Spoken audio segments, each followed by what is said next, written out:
Hey guys, it's Rue, and we are back with a second episode of our American history series. Last time we looked at the Geneva Bible, what Bible came over, and the people that came over, why they preferred that Bible over the King James, and what exactly it was about King James and them that they might have disagreed with, perhaps. So we learned a little bit about that and the relationships of King James and Sir Francis Bacon, right?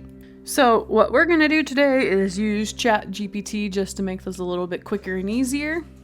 We are basically just going to use this to get quick answers that we can then research later, which I have. I have many windows open. I have been doing the research. But this just makes it easier to kind of show you. And interesting enough, I got the ChatGPT to kind of agree with me with my stance on the independence that we supposedly received after the Revolutionary War. It kind of was like, wait a minute. It's like, I can't remember what word it used, but it certainly liked my my conclusion from the facts. So basically, let's start here. Who first came to America? Okay, so obviously the first people would be the indigenous peoples, right? Crossed into the continent from Asia thousands of years ago, these early inhabitants are believed to have migrated across the land bridge that once connected Asia and North America during a period of lower sea levels. So, right, whatever you believe about time periods, there were people here, obviously, before Christopher Columbus, right? So, the term first Europeans to come to America typically refers to Christopher Columbus, an Italian explorer sailing under the Spanish flag who arrived in the Americas October 12, 1492. However, it's essential to note that there were already thriving societies in the Americas long before Columbus's arrival, and other explorers, such as the Norse explorer Leif Erikson, are believed to have reached North America around the year 1000 AD. Is it true that Christopher Columbus had a Jew with him?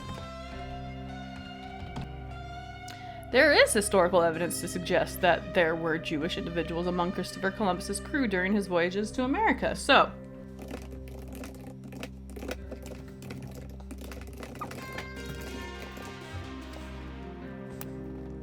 did Christopher Columbus bring a Jew who spoke Hebrew to try and find the lost tribes of Israel? There is a theory proposed by some historians that Christopher Columbus may have had a Jewish navigator or crew member who spoke Hebrew and was knowledgeable about the Bible. According to this theory, Columbus believed that by finding a westward route to Asia, he might also encounter the lost tribes of Israel. The theory suggests that Columbus saw himself as playing a role in the apocalyptic events mentioned in the Bible, and his exploration was influenced by a desire to find wealth, but also to fulfill what he saw as a religious prophecy. Some historical accounts point to the possibility that Columbus had access to maps and writings from Jewish sources that could have influenced his ideas. Obviously, the evidence is not conclusive, but the fact that he brought those Jews is. So, the reason is what we don't know. But that was 1492. So, it wasn't until a little later that others began coming over to America, right? He got there, and what did he find? He found Indians. And it appeared to Europe that they were easy to conquer, right? Why else would they go and take land away from these individuals who clearly had already settled? And if you know anything about mud flood, think what you like about it, but photographic evidence kind of erases bias, does it not? So those of you who perhaps don't believe in the mud flood theory perhaps just haven't seen the evidence necessary to, right? A lack of evidence is not conclusive that it does not exist. It just means you have yet to see it, therefore you can only base what you believe on the data you have available at hand. Doesn't mean the data doesn't exist, just means you don't currently have it. It is out there. If you search and you go through some of the videos of people that teach it, they will show you all the photographic evidence of these large cities clearly buried. They were, in the 1800s, it was talked horse and buggy. We just weren't advanced at that time, so that's what we had to work with. But in reality, when you look at the pictures, they were uncovering roads that were covered in mud, large, beautiful buildings that were covered in mud were being cleared out. I may not have all the answers, but at the very least, something happened over many major cities that buried them. And you can see this everywhere. Not only that, how do you think it is that we get layer after layer after layer just in archaeology? You get to one layer and you find an ancient city. It's not at all uncommon for them to choose to dig a little bit further to find that a different civilization was there. How did these civilizations get destroyed and covered by layers of earth? So it's not unreasonable to suggest that the covering of entire societies by earth is a thing, and it could have happened. Okay. And the photographic evidence is more than enough. Okay. So you might want to do a little bit of searching out there, but empty cities, beautiful cities, ready for millions of people. Photographic evidence. So unless you believe that technology happened a long time ago too and was erased, then there's some chance that the pictures were from way thousands of years ago. I don't know. But we know when the camera was invented or rediscovered, right? So these photos are of the 1800s. To our best estimation, right? The dates on them seem accurate. Otherwise, we would have to accept that the photos are from an age that had technology and was destroyed, which there's evidence of that as well. The story of Atlantis isn't some crazy story. It's just the story of the flood, right? The advanced society was all over the world at one point, and that whole thing was destroyed. There's evidence of that all over the place. There's the burnt layer in our ground that has all sorts of materials in it. Melted buildings, right? Green glass seas because of the heat that burned sand that turned it into green glass. We find layers of that under civilization. Okay. So, definitely some inconsistencies in our history. But the thought that Christopher Columbus came here to find something that's interesting. And the fact that he came here and found Indians who were respecting the land. I'm sure, yes, like any population, there were people that were not good. That's just reality. That's human nature. Not entire groups of people are perfect. But these individuals who were here were way better to the land than any industrialized nation. They took good care of it. And they had a lot of things that they did that look a lot like scripture says, okay? So no matter what you believe, it's interesting. It's also interesting that they didn't have weapons and were shortly taken over by Europe for a little while. And then, of course, we became a whole nation ourselves, and then we took over the rest of it. But we were fighting, basically, because Spain started coming up and taking some of the land, and we didn't want them to go faster.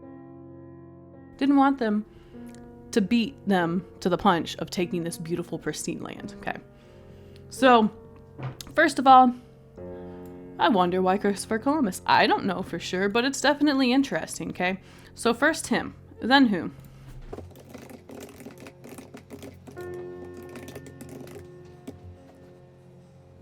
Okay. After Columbus, European powers began a series of explorations and subsequent settlements in the New World. Other explorers, such as John Cabot, Amerigo Vespucci, and John Ponce de Leon, followed in Columbus's footsteps.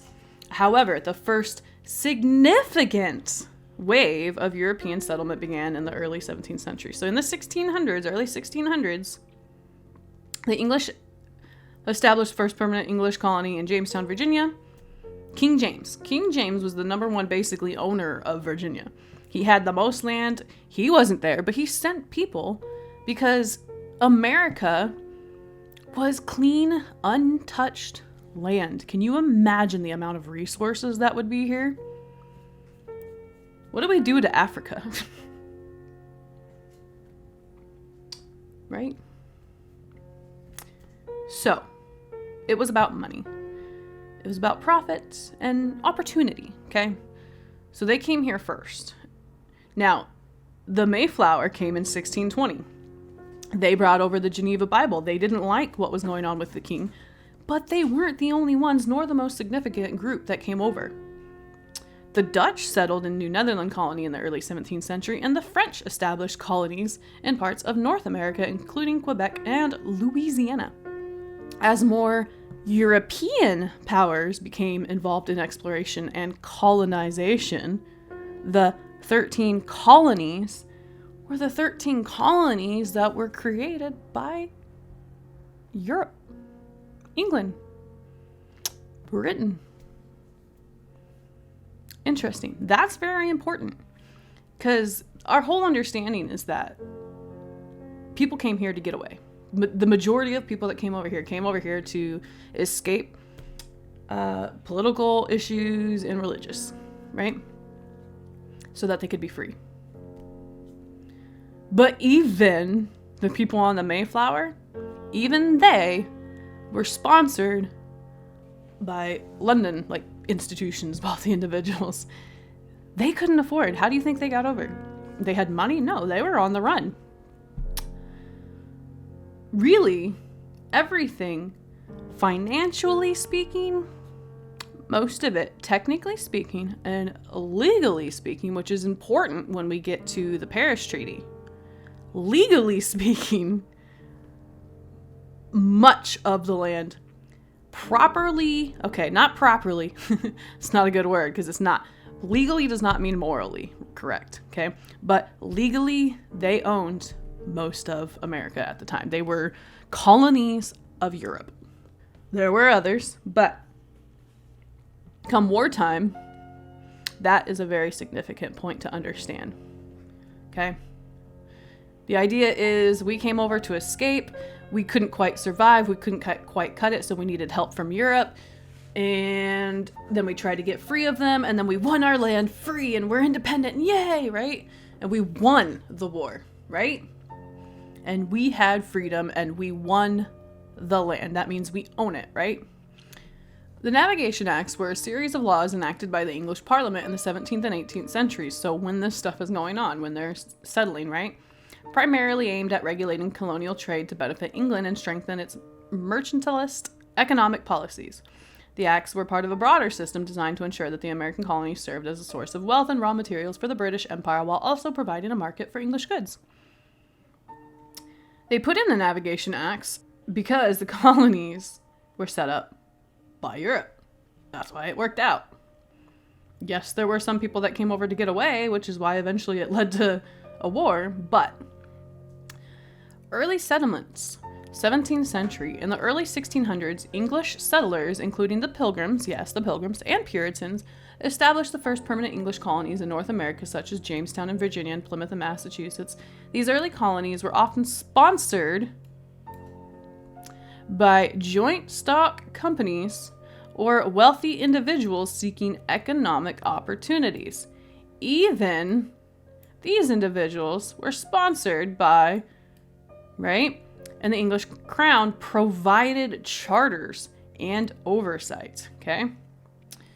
Colonial charters and self-government. Over time, as the number of colonies increased, England granted charters to these settlements, providing them with a degree of self-governance. Right? This allowed them to establish their own legislative bodies, make laws. However, the extent of self-government varied among colonies. And then the Navigation Acts made sure that it benefited them. But again, who was sponsoring the entire endeavor? Who paid for all of this to happen, right? That's important that we understand, because you always have to follow the money to understand why we are where we are today in America. And in the very beginning, we don't understand what happened.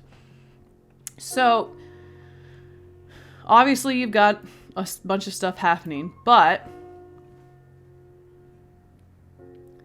which ships were sponsored to come over to America and who sponsored them, right? Various ships brought over settlers to America, okay? The Mayflower transported Pilgrims, a group of English separatists, to the New World. The voyage of the Mayflower is famous for the Mayflower Compact, an early form of self-governance. The Pilgrims were sponsored by the merchant adventures a group of London investors. Okay, remember, who paid for it? Were you escaping? Sure, but what route did you take? You had to get away somehow. Okay.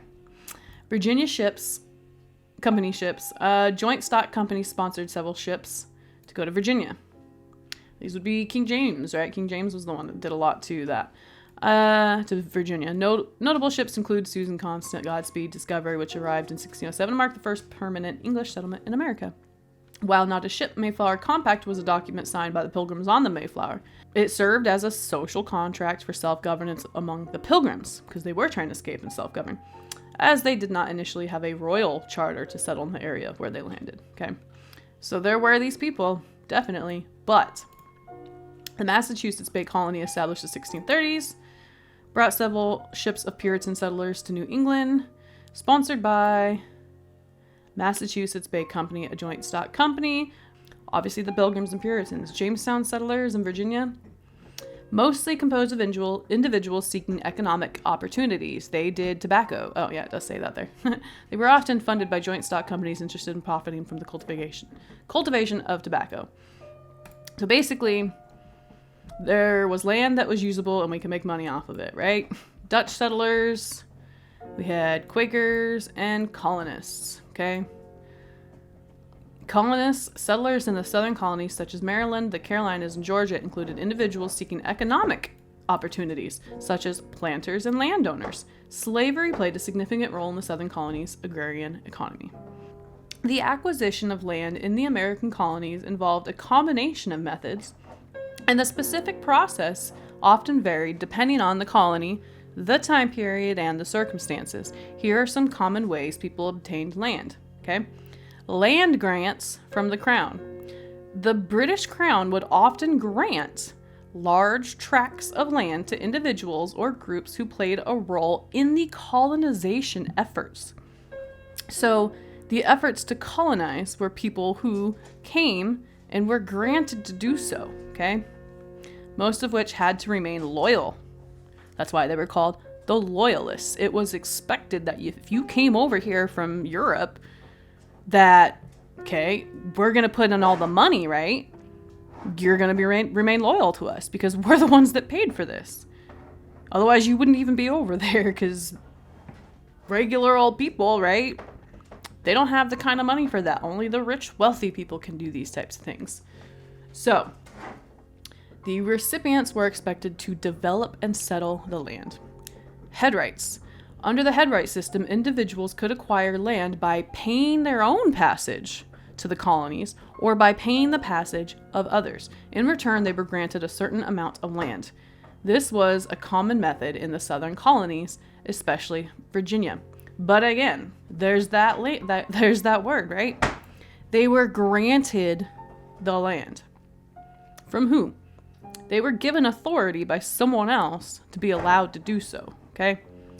Purchased from colonial governments. In some cases, individuals or groups purchased land directly from the colonial governments, which were settled by the Crown, okay? The government, whether it be proprietary or royal, would sell or grant land to settlers for a fee.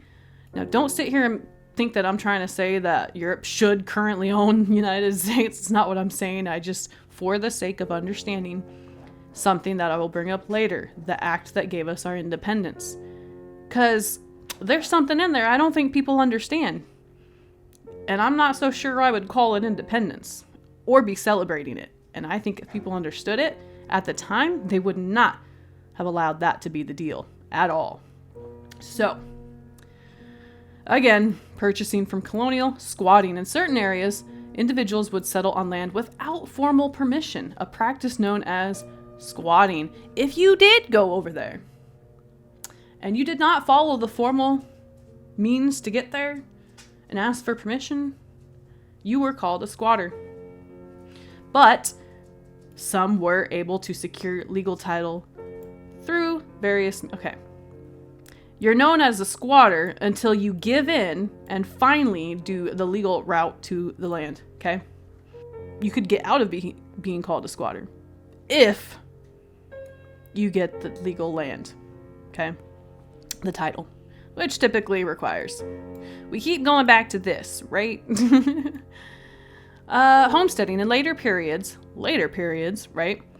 Particularly during westward expansion in the 19th century, after everything was settled and we're independent, okay? So I'm not even concerned about with that right now. There were some people that came and homesteaded, but again, they had to go through these means, because how are you going to get to a completely new land? Y'all are broke. The crown makes it happen. You got to get sponsored by someone. Even the Mayflower was sponsored as well. Land patents. After settling on land, individuals could apply for a land patent, which was an official document from the colonial or later the federal government confirming their ownership. So, certainly interesting. Was the vast majority of them religious people, or people trying to flee from religious persecution? I can't say that it would, because if that were the case, I don't see why we would have been in so much debt after we became independent. So, all right, let's keep moving forward. So just to point out again here, Virginia's father, King James I, the one who wrote the Bible, the one who everyone actually tried to get away from, that were being persecuted religiously, the ones that came to America on Mayflower and brought over to Geneva.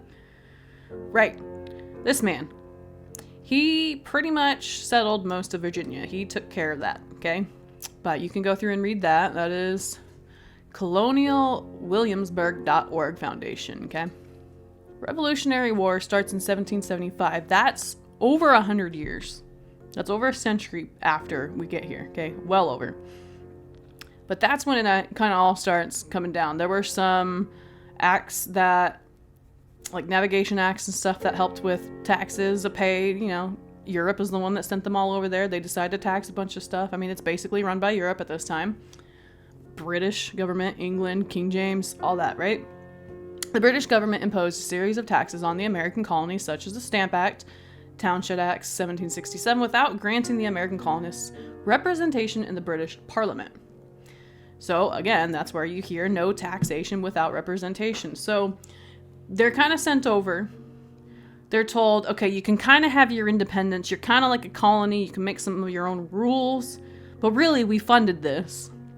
And later on, they're like, okay, well, we funded it. We really technically own everything, because without them paying us back what we paid to invest in America, it's really ours. And you're just borrowing it, right? Kind of like we have today. The houses aren't really yours. You're just borrowing them, right?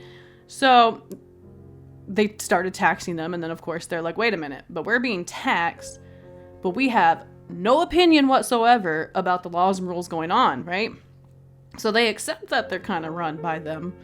They accept the way that things were run up until they start getting taxed. And they're like, wait a minute.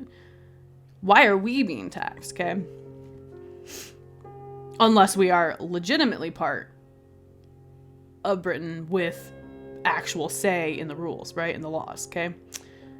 So 1763, westward expansion by the colonists beyond the Appalachian Mountains restricted, okay? They wanted to avoid conflicts with Native Americans, but it was viewed by many colonists as an infringement on their rights. Okay, so we have colonists that were coming over here, escaping from Europe, taking land from Indians. Some of them fought back, some of them made deals, okay? Either way, there were people here already. But the colonists wanted to keep going west. They wanted to make this whole country ours. They wanted to, you had Spain coming up and trying to send people up from South America, right? The quickest to get there. The idea is the quickest to settle, you get the land, right? Trying to beat the Spanish to the punch. Once you're there, now it's just a matter of defending. It is yours, you're just defending at this point, but you got to get there first, right? If they get there first, then they're the ones defending their land, okay? So they wanted to get there first. They want to expand, they want to get there quickly. It's interesting. Britain said no. Huh, interesting. Okay. Boston Tea Party in 1773. The British Parliament passed the Coercive Acts, known in the colonies as the Intolerable Acts. These measures, including the closing of the Boston port and the suspension of self-government in Massachusetts, leading to increased tensions. Grievances. colonists had a growing sense of dissatisfaction with British rule. Many came over, remember, they came over with the idea that they were colonists, they were supposed to settle and remain loyal. Originally, they started to grow a sense of dissatisfaction after the fact.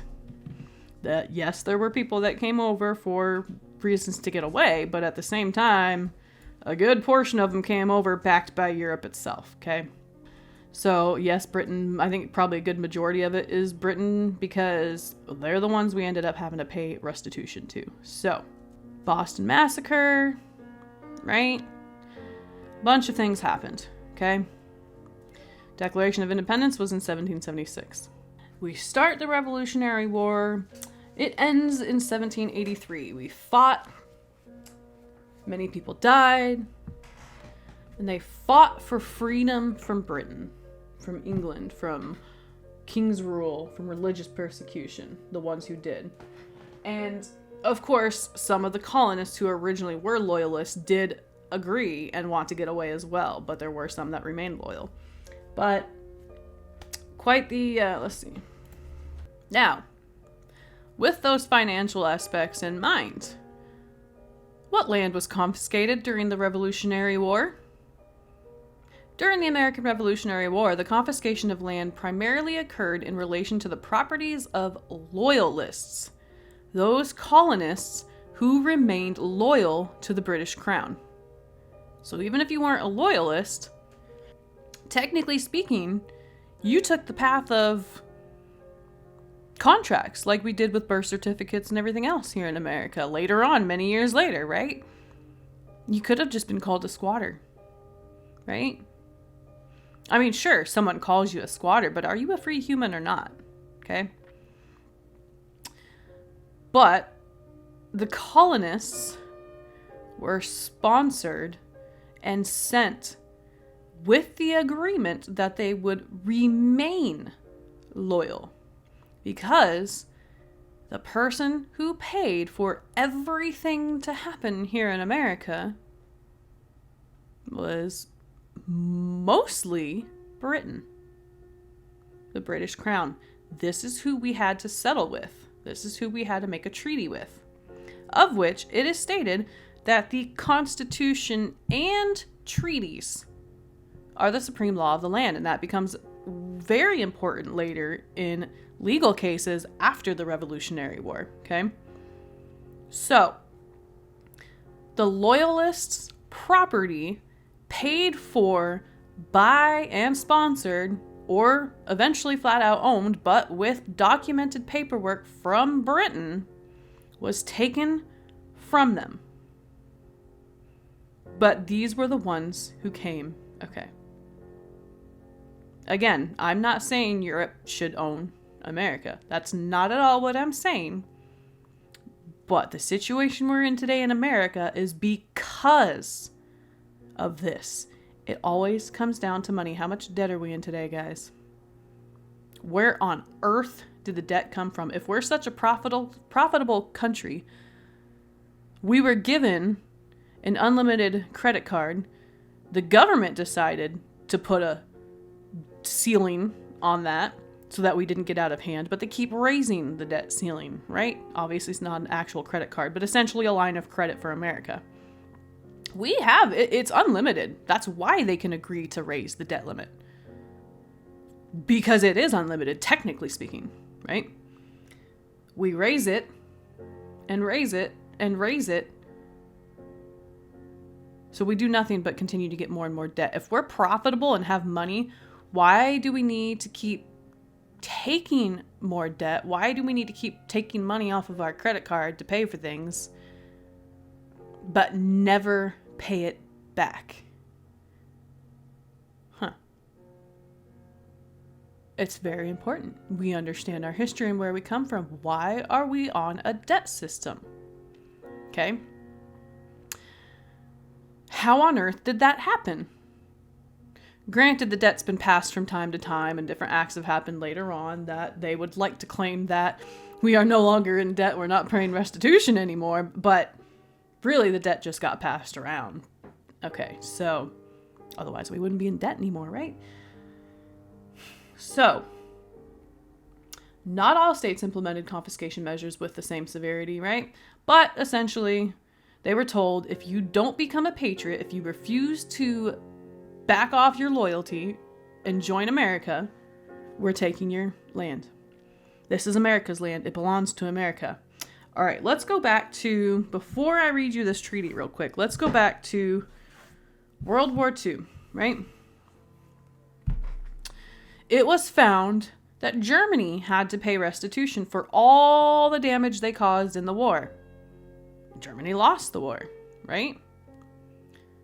They had to pay for all the damage they did.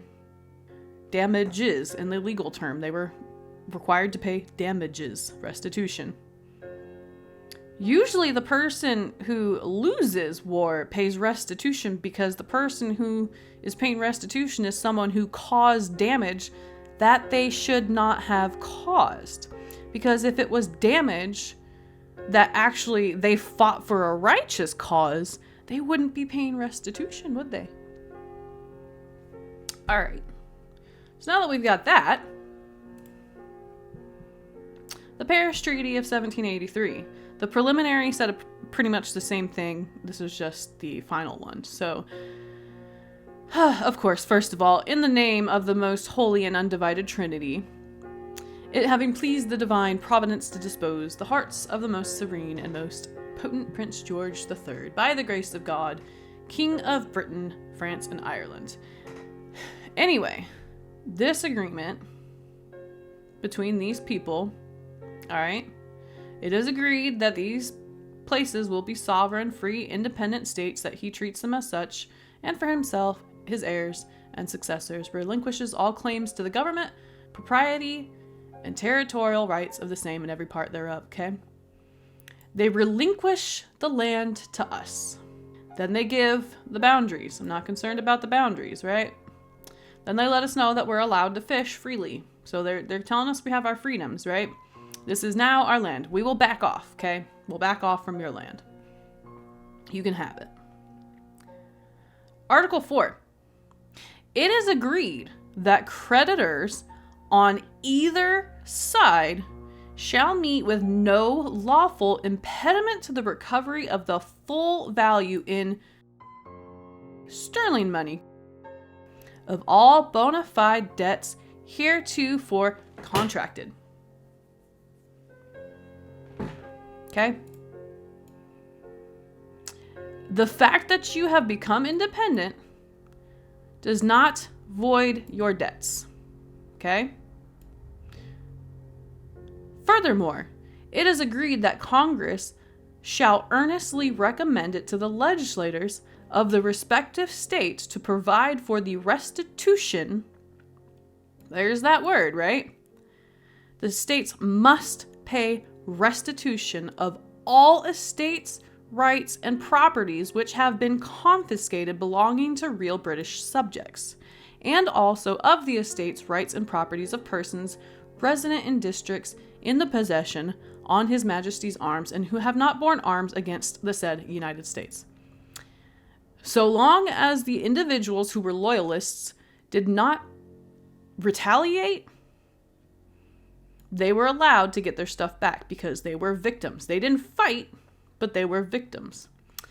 And that person of any other decryption shall have free liberty to go to any part or parts of any of the 13 United States and therein to remain 12 months unmolested in their endeavors to obtain the restitution of such of their estates, rights, and properties as may have been confiscated, and that Congress shall also earnestly recommend to the several states a reconsideration and revision of all acts or laws regarding the premises, so as to render the said laws or acts perfectly consistent not only with justice and equity, but with that spirit of consolation which on the return of the blessings of peace should universally prevail, and that Congress shall also earnestly recommend to the several states that the estates, rights, and properties of such last mentioned persons shall be restored to them.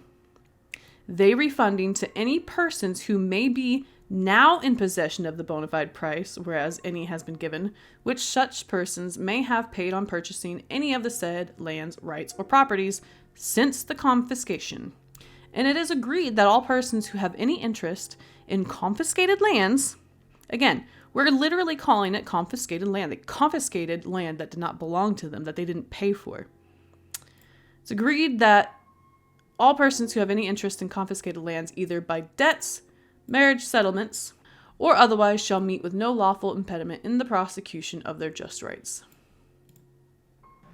And of course, no future confiscations made or prosecutions commenced against any person or persons for or by reason of the part which he or they may have taken in the present war, and that no person shall on that account suffer any future loss or damage. So if you're a loyalist, you still can no longer be messed with. You can't hurt them for the position they took in the war, either in his person, liberty, or property, and that those who may be in confinement on such charges at the time of the ratification of the treaty in America shall be immediately set at liberty, and the prosecution so commenced be discontinued. Because of this, which is part of the supreme law of land, because it's the Constitution and treaties reign supreme, okay? This is part of the Constitution. This supersedes anything else.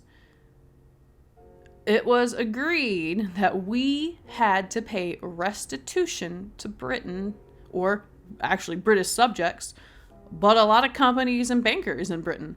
We owed a lot of them a lot of money because we took their land, because they were the ones that financed everybody to come over here for the most part. There were some independent sponsors, but with how quickly it expanded, it was because of Europe's effort and money. Okay? So, unfortunately, the reality is we became severely in debt because of this. Every single state had to pay back all the damages of war. Again, Germany lost, and they had to pay restitution for all the damages that occurred in war. America won, but had to pay restitution for all damages done to Britain in the war. That's interesting. It's quite the agreement, to be honest. Needless to say, how did we pay for this? Okay? How on earth did a country that had no money, because Europe was the one that funded all this, via mostly Britain, right?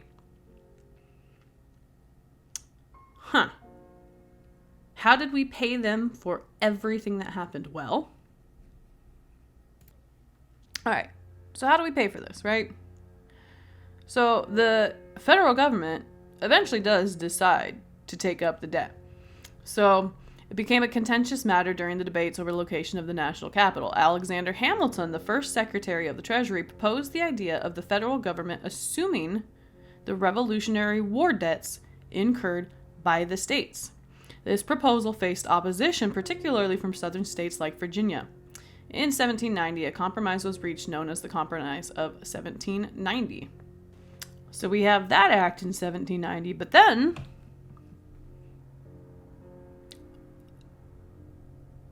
also in 1790, we have the Funding Act, formerly known as the first report on the public credit. The credit card. First time we put money on the credit card. All right. Was a key piece of financial legislation proposed by Alexander Hamilton, the first Secretary of the Treasury of the United States. The act was part of Hamilton's broader plan to establish the financial stability of the new federal government and gain the confidence of creditors. 'Cause we were broke. We had no money. We had to convince people to fund us. Right? So, the only way to do that is to present yourself as a functioning government to other people's, right? So, Funding Act addressed several critical aspects of the country's financial system. The act proposed that the federal government assume the outstanding debts incurred by the states during the Revolutionary War. There were many legal cases that came up. And of course, they agreed with the treaty. A lot of people that had confiscated land were like, hey, we won the war, right? This belongs to us. They were traitors. So they go to court because the individual, the British individual, comes over and says, hey, that's mine. You confiscated it. And the whole reason we have peace is because we were told we were going to get that back because you wrongfully took it from us in the war. So the judges agreed with the supreme law of the land, which is the Constitution and treaties. And the treaty says, yes, pay back. So, I mean, some people did not, but a lot of judges did agree with that. So, again, but still, we had too much debt. How were they going to pay for that debt? Because how much land did they actually own? To fund the assumption of state debts and the federal government's own obligations, Hamilton proposed issuing new government securities. These securities included interest-bearing bonds, which would be sold to private investors, both domestic and foreign. The easiest way for me to explain this is to say America became a stock with hopes of becoming financially great. The thought was, we have no money, we can't pay our restitution. What we're going to do is we're going to assume all of it into one, take it on as a government, present ourselves as a successful country that is going to prosper. And honestly, with the amount of land that they were going to take over and the idea of going westward, which Britain was going to keep them from doing, but they wanted to do, their thought was keep moving west, lots of land, lots of resources, we could be great, right? We'll eventually make money and pay back our debts. It's 2023. I mean, we're literally more in debt than we've ever been. But the idea was great. We'll sell these bonds, we'll sell these securities, you know. And eventually, they said, oh yeah, we paid our restitution because they made some money, but I mean, we just passed our debt along. Because if we actually paid everything back and we were profitable, again, why are we raising our credit card use instead of paying it off, okay? So, establishment of the sinking fund. The act created a sinking fund, a financial mechanism designed to retire or sink the government's debt over time. The sinking fund was funded by setting aside a portion of government revenue specifically for debt repayment. And the creation of a national bank. Although not part of the funding act itself, Hamilton concurrently proposed the establishment of the first Bank of the United States. The bank would provide a stable financial institution to manage government funds, facilitate commerce, and strengthen the overall financial system. Now, there are people that would disagree with this particular bank, and in reality were proved correct. They believed that it would be just like every other bank. It was used to continue making the wealthy wealthier and basically to rob the poor. So that ended up being true, and it didn't actually last. So it did face opposition from those who disagreed with the assumption of states' debts and the creation of a national bank, right? However, Hamilton was able to get the support, and it did happen.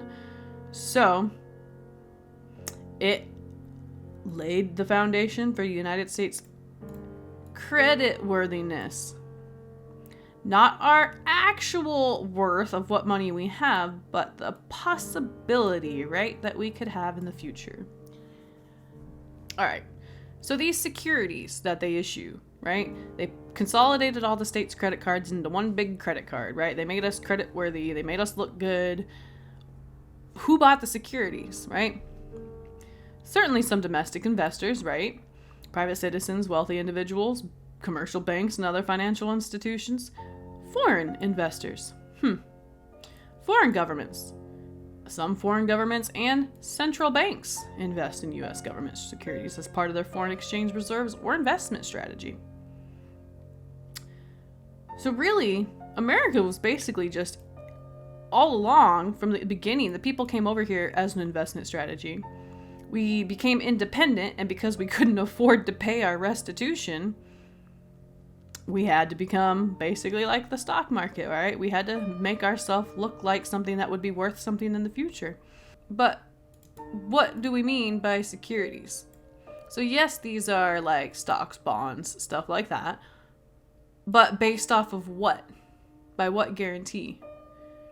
You're not going to purchase something that you don't think is going to be worth something in the future. So what did we have that was worth something to people? And a lot of people, actually, it was very quickly, all the securities that they issued the first round were so quickly brought up that people were like frothing at the mouth trying to get second round of securities from the government. So a lot of people wanted to invest in this country from all over the world. Everybody invested and put their hand in to making our independence possible with the promise of something in return.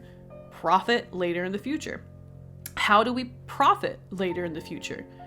It's one thing to say, yeah, we got a lot of resources, but how are you going to get those resources? You require labor, right? Oh yeah, we got gold, we can grow tobacco, we can grow all sorts of different things out here, right? We can make this land worth money. But you require people for that, right? So you need a nation full of people who have a mindset that are going to work for profiting this government that agreed to a debt scenario and agreed to pay restitution to Britain. So you sell electricity and then you rent all the things that need electricity? More or less. We don't need any of these things. Well, the conveniences. Their use gives you time to do other things. What other things? Well, like other chores. So you invent machines to do those, then what do we do? Go on a picnic. Go for a swim. Go to the cinema. You can enjoy a more leisurely life. It ain't more leisurely, because we gotta work more to pay for all this stuff. He's got you there. This is the future. Every home in New York City has electricity. They have refrigerators, and some even have electric stoves. Now here's the thing. We buy all this stuff, we're not working for ourselves anymore, we're working for you.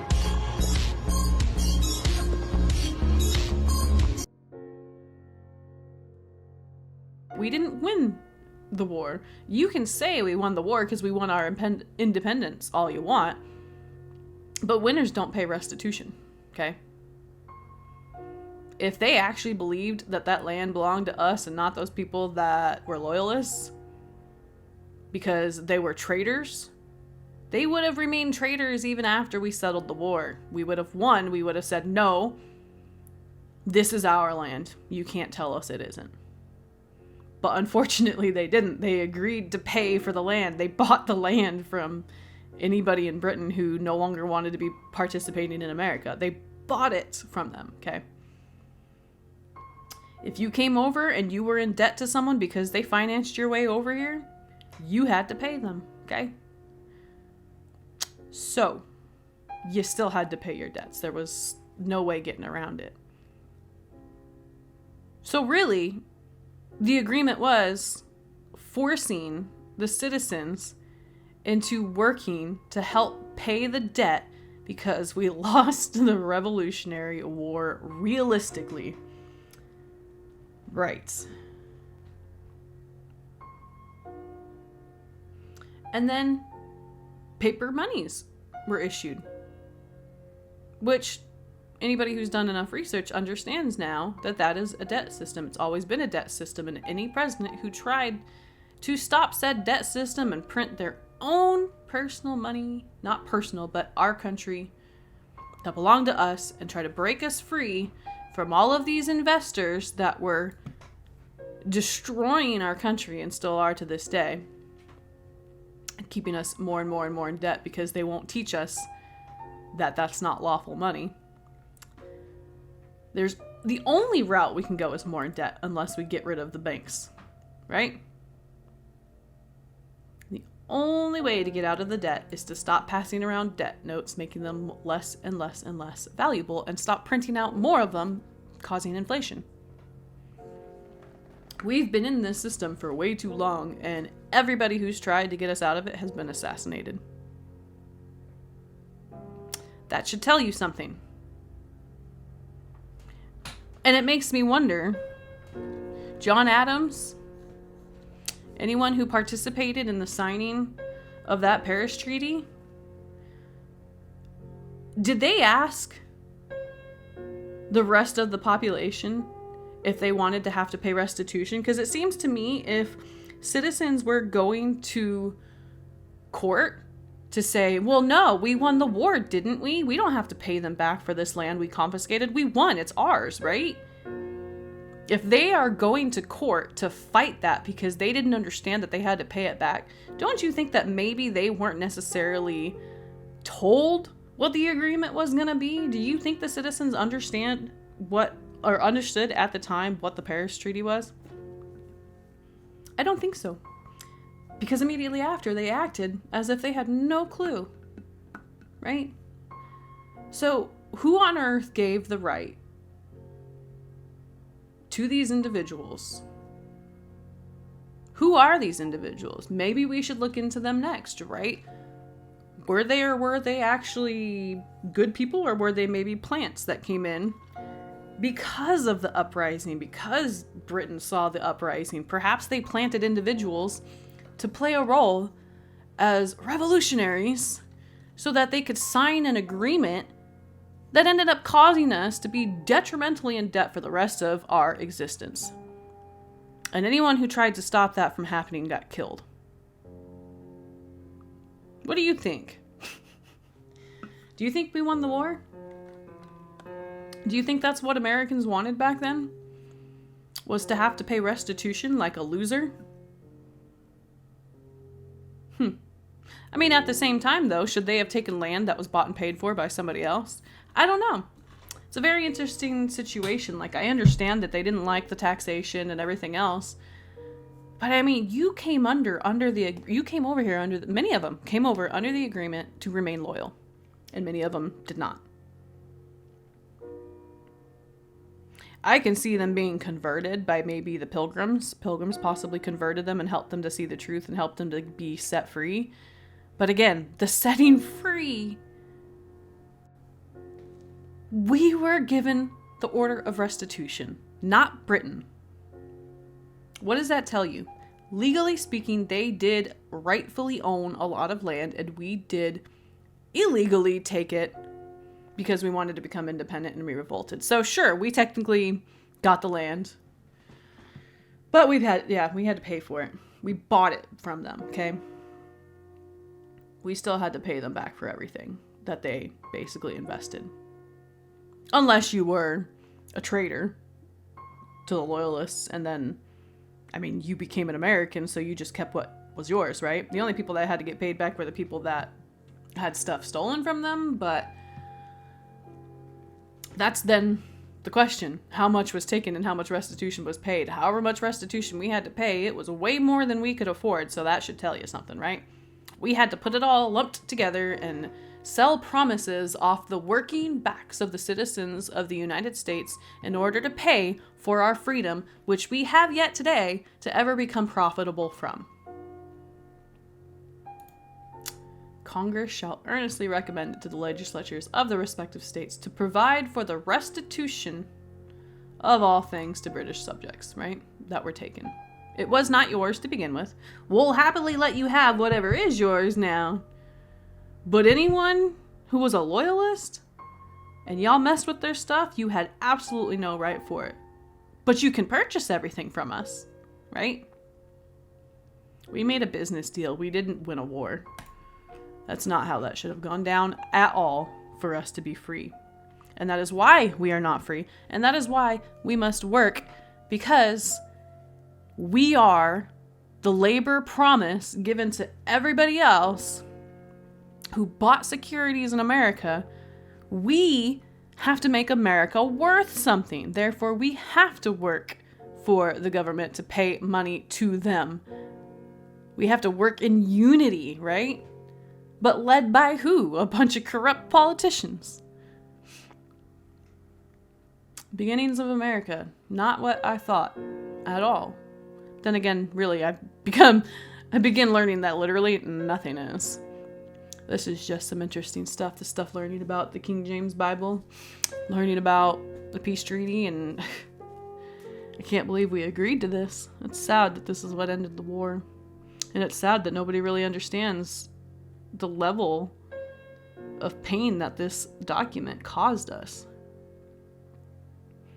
But we won? Yeah, I don't think so. But I think I'm going to end it on that today. We have more episodes coming up. We've got more things we got to learn. We got to get further into the future. We've got to get to the 1900s. Actually, we got to get to 1850s first. Mid-1800s are awesome. 1930s are awesome. Awesome as in a whole bunch of stuff that you don't know because they lied to you. But yeah, that is it for today. And stay tuned for the next one. We're going to move on and see what else they lied to us about, right? But that's it. Peace out, guys.